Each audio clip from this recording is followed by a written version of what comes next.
Coming up on Something is About to Happen. Until you have light in His Word, the light of the knowledge of the power of God, you will always count yourself off when Satan counts you down. My friend, if God said it, He'll make it good.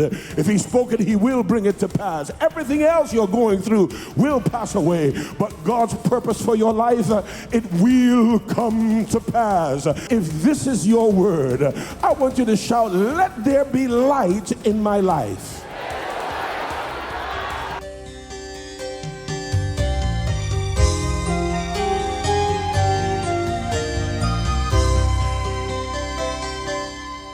Help me and elbow about 4 or 5 people this morning and tell them, do you know of the power of light even in the midst of your darkness? According to Isaiah 43 and verse 5, He gives you treasure in darkness. So you look at your stuff, and it doesn't look like anything. Why doesn't it look like anything? Because God has made it look useless to you. Why? Because He's hiding you for a time appointed by the Father. So you can be so down and out and feel like nothing good can happen for my life. So down and out, feel like nothing's going to rise, nothing's going to happen. That's a lie from the pit of hell. But God doesn't care about that lie because it's a hiding place. If that's you and you're going through something that makes you feel kind of worthless, makes you feel kind of impotent to your tasks, your possibilities, makes you feel browbeaten, somewhat down and out, I want you to just look at 3 or 4 people and tell them, watch out for me. God is hiding me. I know I ain't driving what you're driving or living where you're living or counting what you're counting, but it's only because God is hiding me. I know I don't have the CEO job yet. I know I don't have your kind of paycheck. I know I don't got it going on like you do, but it's only because God is hiding me.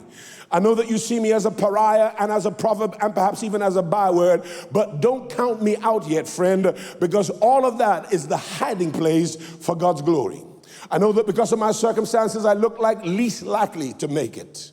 Most unlikely to win in life, but it might just be a hiding place. Big brother, I know that you've rejected me and kept me on the backside of the woods, and you were part of Daddy's plan to renegade me to nothing. But you must understand that God has declared in His word, I will have mercy on whom I will have mercy. I will show compassion to whom I will show compassion. It's not of him that wills, nor of him that runs, but it's of God who shows mercy. And I will choose whoever I choose. And I can take him from the palace and raise him, or I can take him from the furnace and use him. And wherever I choose to use him, He cannot refuse. And no man born of a woman can ever prevent me from doing what I want to do in somebody's life. I can hide them so deep in the darkness, so deep in trouble. I can hide them so down, out, and under. I can see to it that they are broken by life's battering and life's adversities and assailants. And everybody will walk past them and think that nothing more can happen for this guy. No good can come out of his life or her life. But what the devil doesn't know, I control his own power. I allow him to do what he does, and if I don't, he can't do it. And sometimes I allow him to take you all the way down to the abyss, Joseph, so that when I raise you up, it is clear to everybody that was a contributor to his depth of abyss, his depth of trouble, that no man can stop what I choose to do in your life. And until you have light to see that as your reality, until you have light in His word, the light of the knowledge of the power of God, you will always count yourself off when Satan counts you down. But if God be God, and if He's the creator of the heavens and the earth, and if He's the owner of the universe, and if it is true that all power belongs to Him, my friend, if God said it, He'll make it good. If He spoke it, He will bring it to pass. Everything else you're going through will pass away, but God's purpose for your life, it will come to pass. Now, if you don't believe it, act important and sit there and be cool and pristine. But if this is your word, I want you to shout, "Let there be light in my life." Because He hides you behind your troubles until the day of your showing and your shining. So if you have trouble you have trials and you're going through tribulation, just recognize that it's a hiding place. And it is temporary, and the longevity of that hiding place often determines the scale of your rising, so that you look unlikely and defeated to your enemy, but when God is good and ready, you are going to shine. That's when he now comes to the scene and says, arise and shine, because your darkness is over. The glory of God is risen upon you, and your light has now come. Can I say to somebody this morning, your light is going to come, and the glory of God, that means the exactness of the supernatural power of God that can do things that spirituality and natural wisdom cannot do. The supernatural glory of God is going to rise upon your life, and you'll be able to do things that you could never do before, go places you could never go before, own stuff that you did not know that you owned, and move in mastery that you did not know you could move in. Why? Because when the glory comes, my friend, you shine in the brilliance that exactly resembles the very likeness and the image of God himself. Earlier on here in the book of Luke chapter 4, Jesus is in the synagogue, and he took the Torah from the minister in charge and read the open Torah in the prophecy of Isaiah about his own messianic mission, thereby announcing from the writ, according to the prophecy of Isaiah, that he, Jesus, was the promised Messiah who would come to set captives free. He goes on to tell us that on this day in the synagogue, a daughter of Abraham meets with Jesus, the Messiah, who has come to set captives free.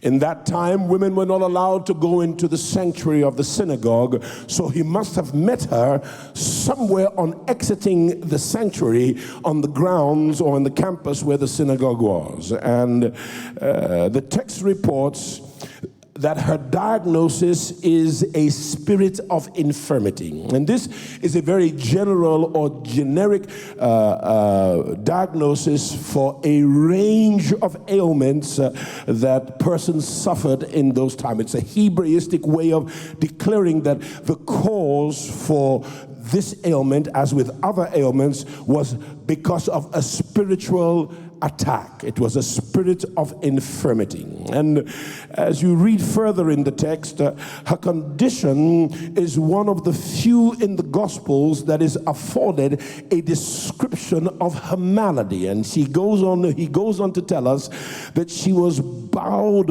over. And I'd like to see some images on the screen. If she wasn't merely just slightly bent, that happens with old age for many, but she was bent over to the point where her face was nearly in the ground. Her bending over was so painful to her that she was in constant pain all the time, and she couldn't turn her head, nor could she look at even a child face to face. It had maimed her in no small way. We don't know her age, but we know she's been in this condition for 18 years. It's been a mighty long time. Bent over from the waist down, bent over to the point that one version says that she was doubled over. Another version says she was crippled.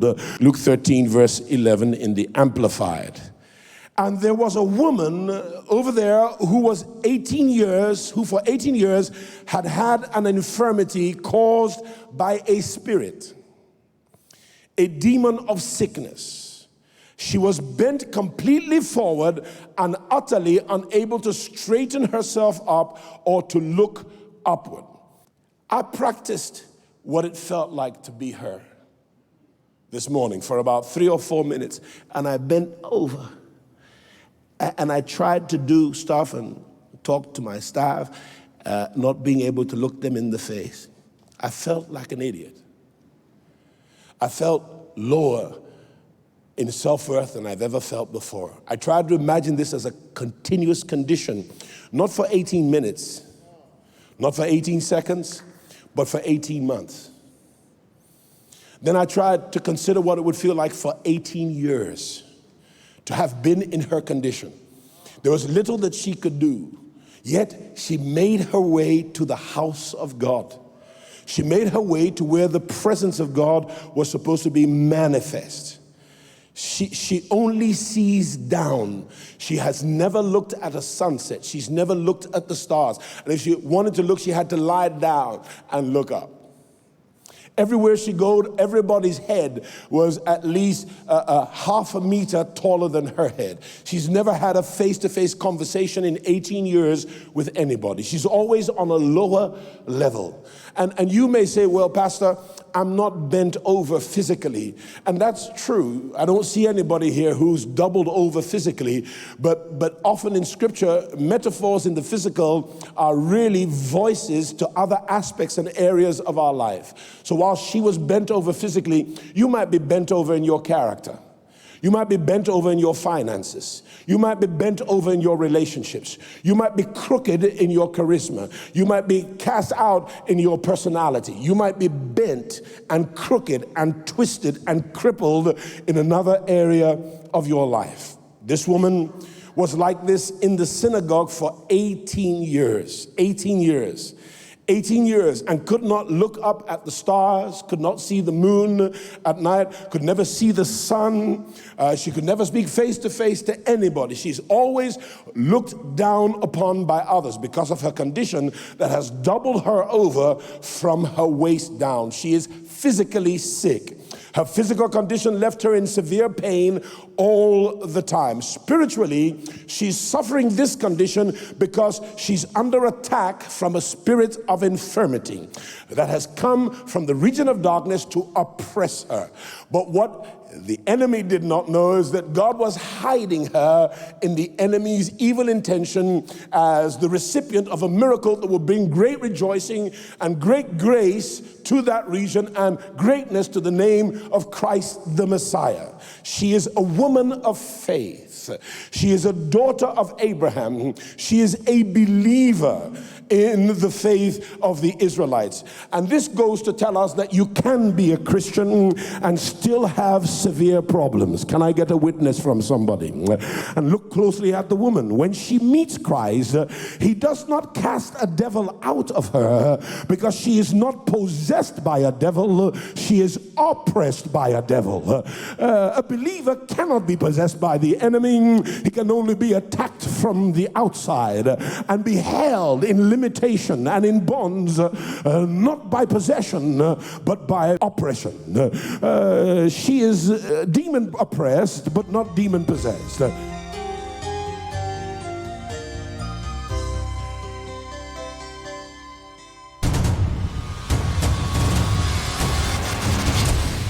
When light shines on anything, it's going to bring you knowledge, and then you will get understanding. And when you have understanding, God will give you situations, challenges, opportunities to test your understanding, not for his benefit, but for your benefit. So anytime you're really in the Word of God, you're going to go through a mind-expanding experience, and therefore you become more effective in your faith, more effective in delivering your life purpose in a victorious, significant way. Darkness cannot stand the presence of light. When God shines the light on anything, it becomes so powerful. What you really need then is just light to shine on that thing. Whether you realize it or not, all the components for success are already there. It just takes a good cook to pull them together. Every fiery trial in your life is a sign that God, the chef of the universe, is cooking. It takes time for some things to work.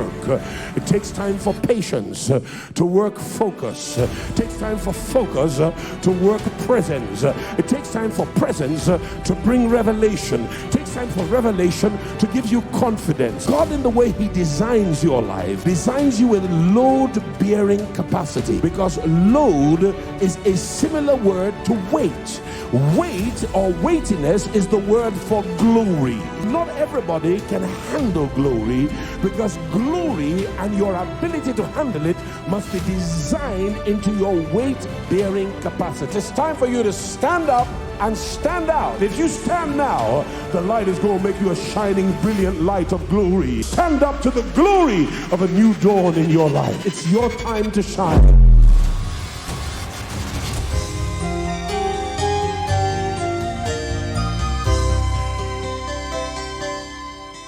There may be many persons in this room this morning that are oppressed by the enemy in your finances, in your body, with one of your children. So one is doing really, really well, but the other is in a nasty place, a terrible condition.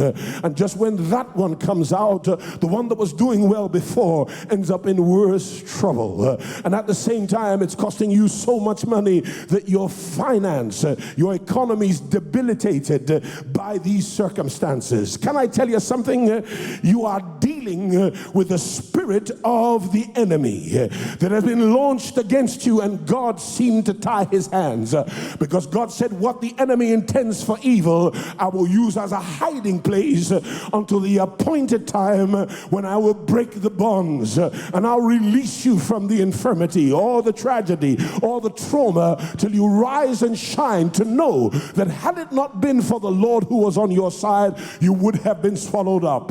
And that this thing you're going through, it's not to bring you to a terminus. It's not intended to kill you. It is for the glory of God. Do you not know, child of God, that your life is for the glory of God? So anything that happens to you is merely part of the process to glorify God. That through this, God will give you a testimony. Through your trial, he will give you triumph. Through your test, he will give you a testimony.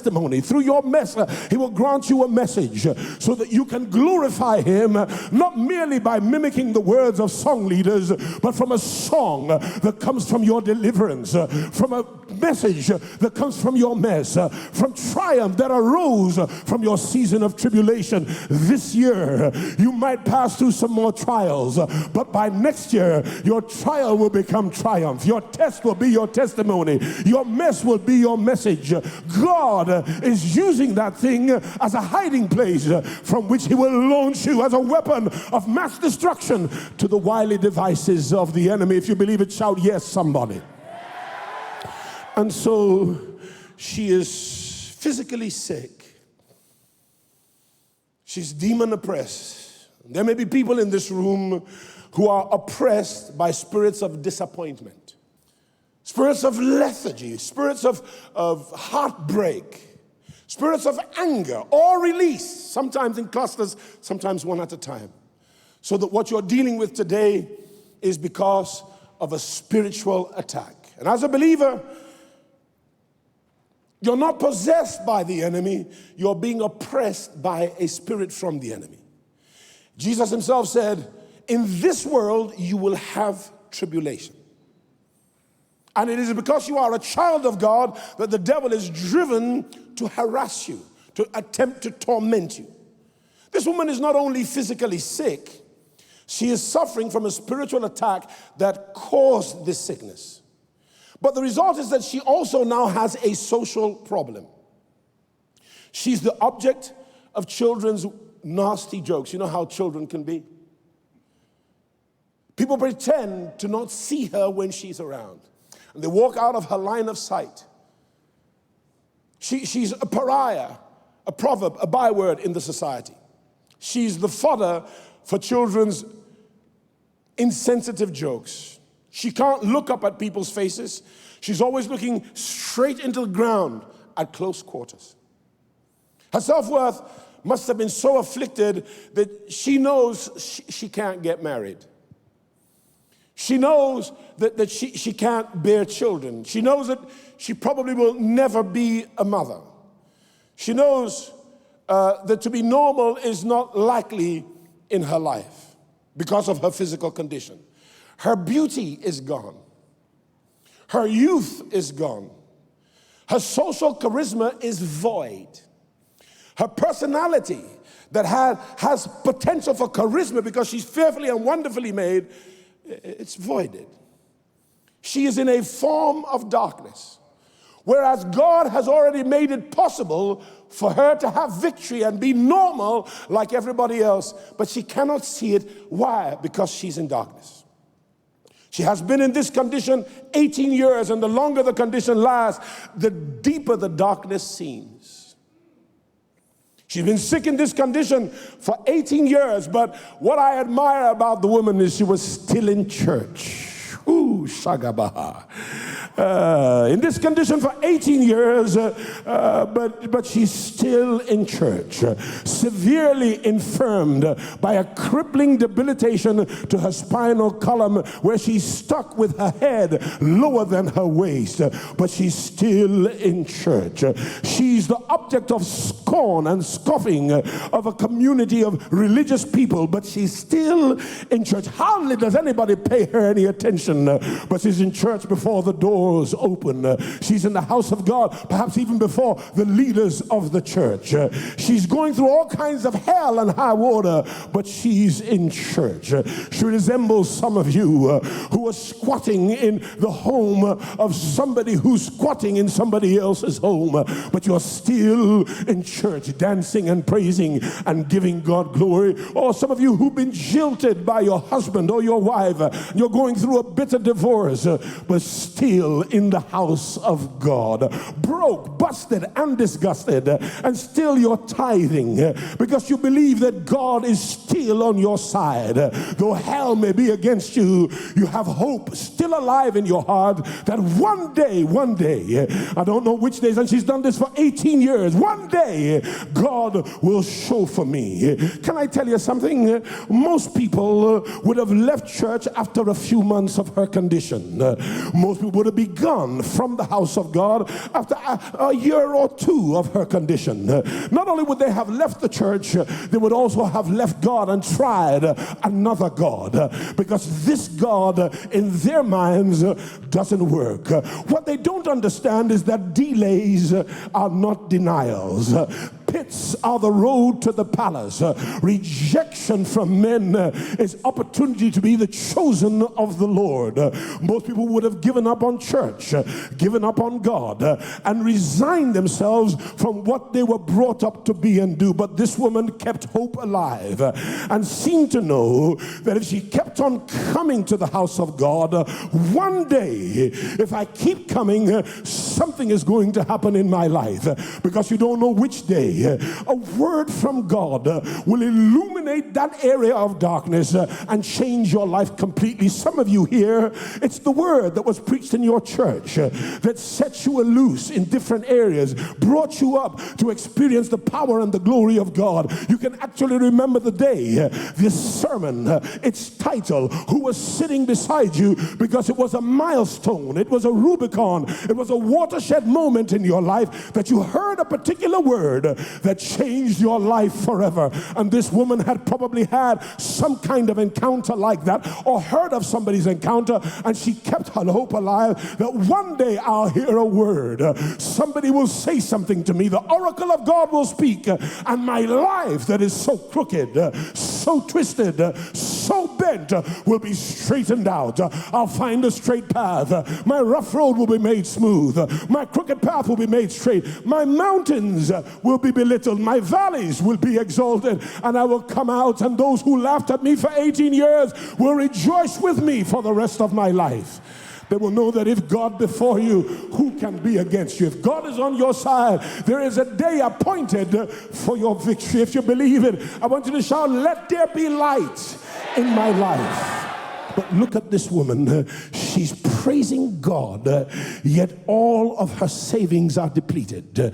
Look at you, worshiping God, yet you can't pay the rent, and you don't know how you're going to pay the bills.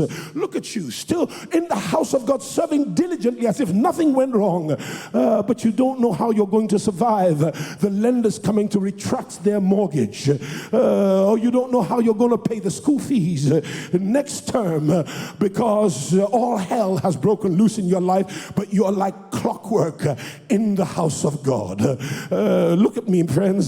Sooner or later, you believe that God will come to rescue you, and that's why you're in church. And normally the place where he rescues you is under the sound of his voice. In verse 12 of the 13th chapter of Luke, we read carefully, and we see three powerful points, which will be the remaining emphasis of my discourse with you this morning. And the first is that the Bible said, when Jesus saw her. That's the first one. It was Jesus who saw her. It was Jesus who saw her. Who is this Jesus that saw her? Seeing her was important, but before we get to that importance, let's deal with Jesus. It wasn't the bishop that saw her. It wasn't the Metropolitan senior pastor. It wasn't the cardinal or the papacy's chief adjutant, nor the popal or the papal man himself. It wasn't the ruler of the synagogue who saw her. It wasn't the pastor. It wasn't the head of the missionary board. It wasn't the leader of the diaconate. It was Jesus. For where man cannot do it, God will most often do what men cannot do. It was Jesus. John 9 and verse 5, he declares to them that as long as I am in the world, I am the light of the world. In John 1 and verse 5, he tells us, in him was life, and that life was the light of men. In other words, his advent in a human body was not his first going forth into the earth. He was the voice that spoke in creation at the beginning. All the other prophets saw him as a lamb, saw him as an animal, saw him as a firstborn, but it was Isaiah who told us he was a man. But it was John the Baptist who pointed out the man and said, behold, the Lamb of God that taketh away the sin of the world. And here we are. We beheld him in that time, and we saw him as very God of very God. Next week on Something is About to Happen. Everything you need God to do, Jesus did it on the cross. And after he did it, he went to join the Father above in the heavens at his right hand in a place called rest. God works before he starts. He has done all the work and it is settled. So when you pray to him, God, please do this for me, he's not going to get up from his chair to do anything. All he's going to do is release the angels by a look, a blink. Show that girl some light. Shine the light on what he cannot see, because all he can see is the plight and the pain of his problem. So he's sensitive to his problem and he's insensitive to what I've already done.